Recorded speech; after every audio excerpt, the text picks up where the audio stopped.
Hello everyone, it's been a while. Welcome to Durrett's Take.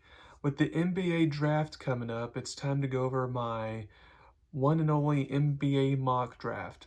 Now, keep in mind, it's the same way I do my NFL mock draft where I do not project trades, so it goes as is. And this draft is interesting, not for the fact that there's a lot of interesting prospects, like a Wemby and all that, but it's more just, there's not a lot of pizzazz with this draft. Like a lot of the top round picks would be more of like the mid late round picks of most drafts. So it'll be kind of a free for all and see which teams do trade out and if they do stick, what picks they make, stuff like that. So let's get started with the number one pick with Atlanta. I have them taking wing Zachary Russachere for France. Um, there's the center Alex Sarr from France as well, who's like a highly projected number one type of pick according to most people, but he won't take a workout of Atlanta, so in that case, they take the next best guy available. Number two, Washington. I do think they would take Alex Sarr, whether Sarr wants to go to them or not. Washington needs a center badly, especially since they trade away Gafford and at the trading deadline, so they need to take a center. They'll take Sarr, in my opinion. Number three, Houston. They don't have as many needs, since they were close to making the play-in tournament. They have a lot of players returning back. But I feel like they can go just more shooting, go with the guard route. So I'm taking Reed Shepard from Kentucky. Number four, San Antonio. Now, I know, I guess like Houston would be, I know San Antonio will love to trade their picks away to try to get some more talent, especially to surround Wemby with more high upside. But again, I don't project trades. So if they stay here, then I think they can go a couple different routes here. But since they have two picks in the top 10, that helps a little bit. For this case, I'm going to have them take a center to back up Wemby and Donovan Klinga from UConn. Imagine having a starting center and a backup center whose skill sets defensively are really good. Because Klingen's defensive skill set's very similar to Wemby. He's a great rim protector, great defender. So I think that would be a very interesting pickup there for the Spurs. Fifth, Detroit needs a big wing, so I have them taking the next best one available and Cody Williams from Colorado. Which wouldn't have been like a top three pick. So for Detroit, actually works out fine that they fell to fifth, instead of being top three like most people thought they were going to be. Six, Charlotte. They can go a couple different routes here, but I feel like they need to go guard here and get some more scoring. I have them taking Rob Dillingham, point guard from Kentucky. The Hornets could use more of like a shooting guard type, but I don't think they miss out on getting a potential nice, six-man player to come off the bench to spell LaMelo Ball, and kind of run the offense there. Number seven, Portland. They desperately need some wing players, especially since they might lose some or trade some away, I should say. So I have them because they have a lot of guards on the roster. So I have them taking small forward Montez Buzelis from the G League Ignite. Back-to-back years, they would take a G League player if that's the case. Number eight, San Antonio. They could also use another wing player desperately, especially since behind Kevin Johnson, they don't really have a lot of wing players. So I have them taking Tejan Saloon from France. Get someone else from France for Wemby there. Nine, Memphis. Now, the position they need the most is center. Yeah, they can go Jaren Jackson Jr. at the 5, but it's best if he's a 4 and they get a nice traditional center to at least start, or if not, at least just be a quality backup center to come in, either or.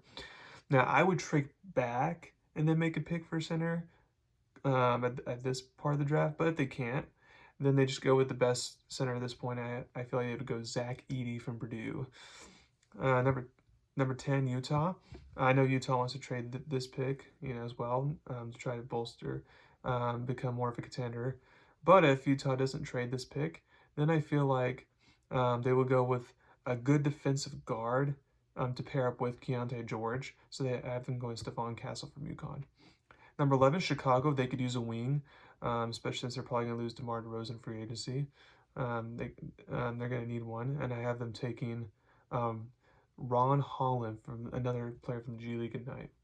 12, Oklahoma City. Now the Thunder need like a big physical guy here, but like the Memphis dilemma, it'd be too high to kind of select, multiple like a big man at this point. So of course, obviously they could trade back, get more picks, which the Thunder have alone nothing more to do.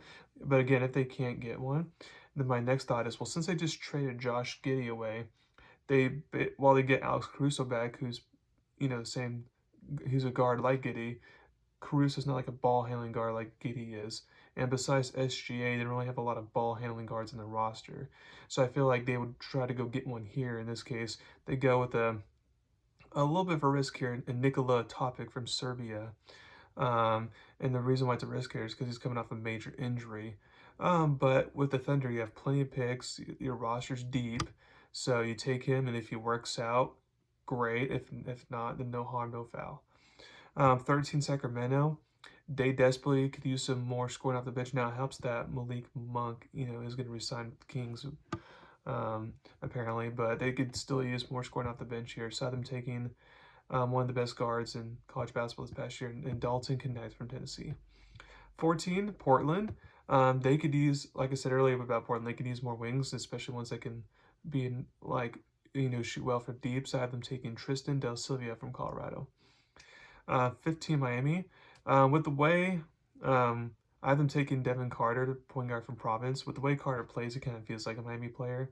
And then with them losing DeLon Ryan, Terry Rozier not being 100%, and you don't want Tyler Hero playing point guard constantly, it'd be nice to have some more ball handling there, so I'm taking Devon Carter. Next, you got Philadelphia. They can go multiple different routes here since they're losing a lot of their roster. But I'm going to have to take a guard here to pair up with Maxine. Jacoby Walter from Baylor. He's a nice guard. He can go get his buckets, but then also is a nice defender as well. It's a nice combination there. 17 LA Lakers. It'll be interesting to see who they go here with JJ Redick now as the head coach. Which my quick thoughts about that hire. It's high upside, high reward. Because he knows he has a high IQ. About basketball. He knows what he's doing analytically and all that. So there's no questions there. My only question is he gonna are the players gonna respect him? Is he gonna relate to them? Is that gonna be a good match? Stuff like that. But anyway, so the Lakers need more scoring, like more shooting specifically from deep. And it's crystal clear. Now, whether that comes in the point guard form, wing form, or center form, they'll take any way they can get it. But I have them going a wing player here. And I'm taking, kind of like what they did with their coach, take a high risk, high reward type of player. And Terrence Sharon Jr. from Illinois. Like, when he's cold, he's kind of, but when he's hot, he is hot, as we saw at the NCAA tournament. Orlando, they also need more scoring as well. Preferably a shooting guard since they already have a bunch of point guards on the roster. So I'm taking a local guy with high upside, Keyshawn George from Miami. 19, Toronto. I have no idea what they're going to do here whatsoever. I feel like they would go guard or wing, but I just don't know what they're going to do. So I have them taking one of the best next guards available, Carlton Carrington from Pittsburgh. 20, Cleveland. The Cavs need more scoring off the bench. With Marcus Morris Sr. being old and a free agent, I think they go get a big wing here. So I'm taking power forward Tyler Smith from the G League Ignite. Next, 21, pick again, New Orleans. Now, with Jonas Valanciunas being a free agent and Larry Nance Jr. being an undersized big, the Pelicans desperately need another center here. So I had them taking one with kind of like a scoring punch, and I have them taking Kyle Filipowski, center from Duke. 22, Phoenix. Now, the Suns could use some scoring off the bench, no questions about that. But one thing they also need is defense, especially protecting the rim. Coach Bud had that in Milwaukee with Brook Lopez. And Nurkic and Bobo is not the answer there. So I have them taking the athletic big man from Baylor, Yves Missy. 23, Milwaukee. The Bucks just need more bench scoring no matter what position it is. Therefore, they take one of the most underrated point guards from college basketball. I have them taking Tyler Kolek from Marquette. 24, New York. The Knicks would like to trade their picks, take their team to the next level since they're in a good position there. But if they can't, then they need a center here. Since Hartenstein's a free agent, they probably won't be able to afford him. And then Precious Achiuwa is also a restricted free agent. So I have them taking in center Kel'el Ware from Indiana. 25 is also New York's pick. They need more scoring off the bench. And what they can really use is another ball handler. Because like Dante DiVincenzo, Josh Hart, like you don't really want them handling ball, or Miles McBride, you want like a traditional other ball handler. who can also, go get his bucket.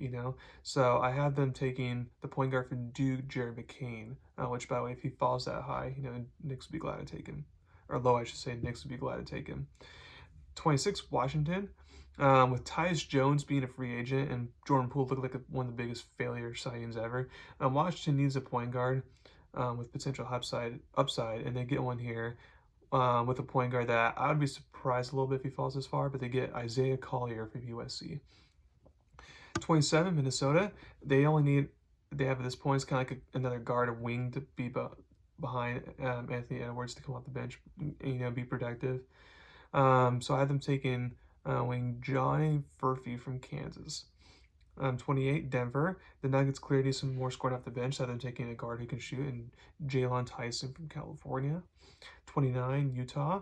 The Jazz could use another big man, but since a lot of their top options for big man are gone at this point, then I think they go with a sniper from Creighton, who can give them a big boost off the bench, and Baylor Shireman, one of the best three-point shooters in the draft. And then last but not least, of Boston. With Horford probably will retire, not these one time, we'll see, but my guess is he will. And then both Xavier Tillman and Luke Cornet are both free agents. So I expect them to go center here to have a reliable backup center behind Kristaps Porzingis, especially with his injury history. So I had them taking the next best center available, Darren Holmes II from Dayton.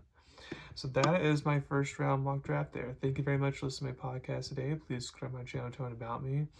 Now the NBA draft is going to be past and gone soon. My next podcast probably won't be for again probably a couple weeks here once we see how the NBA free agency landscape shakes out over the next couple weeks, and I'll probably give an update there because now that it's summertime, there's not as much talk about football, basketball wise. But thank you very much for again listening to my podcast. Y'all have a wonderful day.